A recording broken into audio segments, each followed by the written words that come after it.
مولاي صل وسلم دائما أبدا على حبيبك خير الخلق كلهم বিসমিল্লাহির রহমানির রহিম। সম্মানিত দর্শক শ্রোতা সকলকে আন্তরিক মুবারকবাদ। আজ আমরা একটি মাসআলা সম্পর্কে আলোচনা করব। মাসআলাটি হচ্ছে নামাজের মাসআলা। আমাদের অনেক সময় নামাজের মধ্যে সন্দেহ সৃষ্টি হয় যে আমি 2 রাকাত পড়লাম না 3 রাকাত, 3 রাকাত পড়লাম না 4 রাকাত, এই ধরনের সন্দেহ সৃষ্টি হয়। তো এরকম সন্দেহ যখন সৃষ্টি হবে তখন আমরা অনেক সময় বিভ্রান্তিমূলক অবস্থায় পড়ে যাই। কি করব আমরা বুঝে উঠতে পারি না। মূলত এই সংক্রান্ত মাসআলাটি না জানার থাকার কারণে আমাদের এই সমস্যা সৃষ্টি হয়। তো আজকে আমরা এই মাসআলাটি আলোচনা করব। এই ক্ষেত্রে আমাদের মৌলিকভাবে 2টি পয়েন্টে আমরা কথা বলবো। একটি হচ্ছে কোন ব্যক্তির যদি এই ধরনের সমস্যা সৃষ্টি হয় এবং সেটা যদি তার জীবনের প্রথম হয়, এই ধরনের সমস্যা নামাজের রাকাত সংখ্যা নিয়ে সন্দেহ, এটা তার কখনো ইতিপূর্বে হয়নি, এই সর্বপ্রথম হয়েছে, এরকম যদি হয় তাহলে তার জন্য মাসআলা হচ্ছে যে সে নামাজ ছেড়ে দিবে এবং নতুন করে নামাজ আরম্ভ করবে। কিন্তু কোন ব্যক্তির যদি এই ধরনের সমস্যা নিয়মিত হতেই থাকে, প্রায় হয়, মাঝে মধ্যেই হয়, বা 2-1 দিন পর পরই হয়, এরকম যদি তার এটা নতুন না হয়, মাঝে মধ্যে যদি এই ধরনের সমস্যা হয়, তাহলে সেই ক্ষেত্রে শরীয়তের মাসআলা হচ্ছে যে সে যেই 2 রাকাত নামাজের মধ্যে তার সন্দেহ সৃষ্টি হয়েছে ওই 2 রাকাতের মধ্যে কম সংখ্যাটা ধরে নিবে। যেমন কোন ব্যক্তির যদি 2 বা 3 রাকাত এর মধ্যে সন্দেহ সৃষ্টি হয় যে 2 রাকাত পড়লাম না 3 রাকাত, তাহলে সেক্ষেত্রে সে 2 রাকাত ধরে নিবে। অনুরূপভাবে 3 রাকাত পড়লাম না 4 রাকাত, এই বিষয়ে যদি সন্দেহ সৃষ্টি হয় তাহলে 3 রাকাত ধরে নিবে। অনুরূপভাবে যদি 1 রাকাত পড়লাম না 2 রাকাত, এটা নিয়ে সন্দেহ সৃষ্টি হয় তাহলে 1 রাকাত ধরে নিবে। মোট কথা হচ্ছে যেই 2টি সংখ্যার মধ্যে সন্দেহ সৃষ্টি হবে সেই 2টি সংখ্যার কম সংখ্যাটা ধরে তিনি নামাজ আদায় করবেন। এরপরে যে কাজটি করতে হবে তাকে, সেটি হচ্ছে পরবর্তীতে যত রাকাত নামাজ তিনি আদায় করবেন প্রত্যেক রাকাতে তাকে বৈঠক করতে হবে। যেমন একজন ব্যক্তির 2 বা 3 রাকাত নিয়ে সন্দেহ সৃষ্টি হয়েছে, তাহলে এখানে ধরে নিতে হবে তিনি 2 রাকাত নামাজ আদায় করেছেন, 3টাকে বাদ দিয়ে দিতে হবে। এরপরে তাকে তৃতীয় রাকাতেও বসতে হবে, চতুর্থ রাকাতেও বসতে হবে, এবং প্রত্যেক রাকাতে বসার পরে সর্বশেষ তাকে সুজদা করতে হবে। এটা বসতে হবে কেন, এর একটি কারণ রয়েছে। কারণ হচ্ছে এই যে শেষ বৈঠক, চতুর্থ রাকাতের যে বৈঠক, এই বৈঠকটি হচ্ছে ফরজ। যদি নামাজের ফরজ ছুটে যায় তাহলে নামাজ সুজদা দিলেও নামাজ হয় না। তো কোন ব্যক্তির যদি 2 বা 3 এর মধ্যে সন্দেহ সৃষ্টি হয় আর সে যদি এটাকে 2 ধরে নেয়, কিন্তু আসলেই যদি তার নামাজটা হয়ে থাকে 3 রাকাতে, তাহলে 3 রাকাতের পরের যে রাকাত সেই রাকাতটা হচ্ছে চতুর্থ রাকাত এবং ওই রাকাতে বসাটা তার জন্য ফরজ। কিন্তু তিনি যদি 2 রাকাত ধরে তৃতীয় রাকাতে না বসেন তাহলে এই ক্ষেত্রে ফরজ বৈঠকটা ছুটে যায়, আর ফরজ বৈঠক ছুটে যাওয়ার কারণে তার নামাজটাই নষ্ট হয়ে যায়। এই জন্য উলামায়ে কেরাম বলেছেন এই ধরনের সন্দেহ যাদের সৃষ্টি হবে তারা সর্বনিম্ন সংখ্যাটা ধরে নামাজ আদায় করবে এবং ওই সন্দেহ সৃষ্টি হওয়ার পরে সামনে যত রাকাত নামাজ আদায় করবেন প্রত্যেক রাকাতে তিনি বসবেন, বৈঠক করবেন, এবং বৈঠকে আত্তাহিয়াতু পর্যন্ত অর্থাৎ তাশাহুদ পুরোটা পড়ে এরপর আবার উনি উঠে যাবেন এবং চতুর্থ রাকাতে বসে সর্বশেষ সুজদা করবেন। এই সংক্রান্ত ফিকহের কিতাবে অনেক দলিল রয়েছে। আমরা আজকে হাদিসের কিতাবের একটি দলিল পেশ করব। দলিলটি হচ্ছে তিরমিজি শরীফের একটি হাদিস।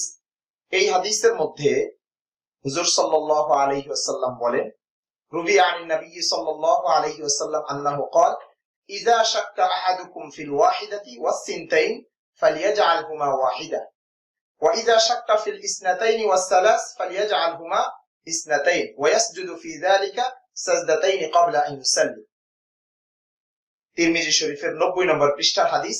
এখানে হুজুর সাল্লাল্লাহু আলাইহি ওয়াসাল্লাম থেকে বর্ণিত হয়েছে, হুজুর সাল্লাল্লাহু আলাইহি ওয়াসাল্লাম বলেন যে ইযা শাক্কা আহাদুকুম ফিল ওয়াহিদা ওয়াল ইসনাইন, যে তোমাদের কেউ যখন 1 রাকাত এবং 2 রাকাতের মধ্যে সন্দেহের মধ্যে পড়ে যায়, যে নামাজ কি আমি 1 রাকাত পড়লাম না 2 রাকাত, ফালিয়াজআলহুমা ওয়াহিদা, তাহলে সে যেন এটাকে 1 রাকাতই ধরে।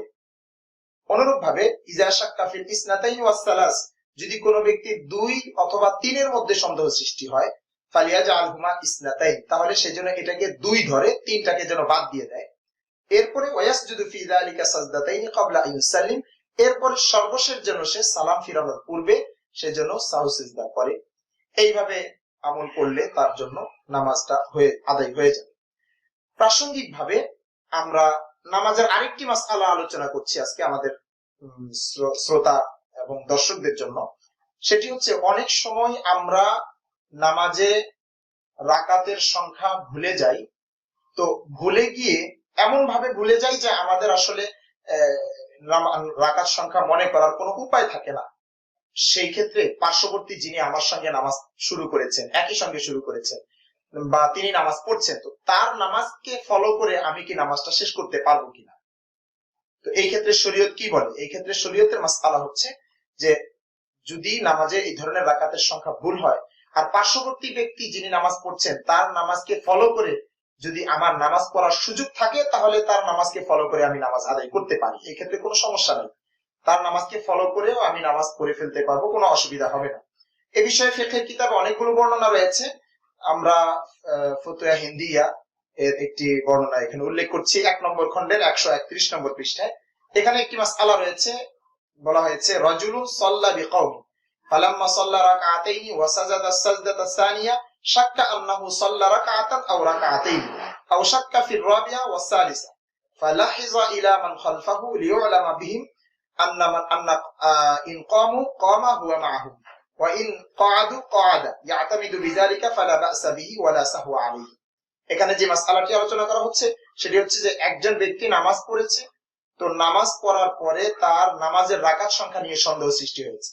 এরপরে সে তার পিছনের যে ব্যক্তি আছেন বা তার পাশে যিনি আছেন তার দিকে খেয়াল করে তিনি তার দিকে খেয়াল করে নামাজ পড়ছেন, যে তিনি যখন দাঁড়াচ্ছেন তো ওই ব্যক্তিও দাঁড়াচ্ছেন, তিনি যখন বসছেন তো ওই ব্যক্তিও বসছেন।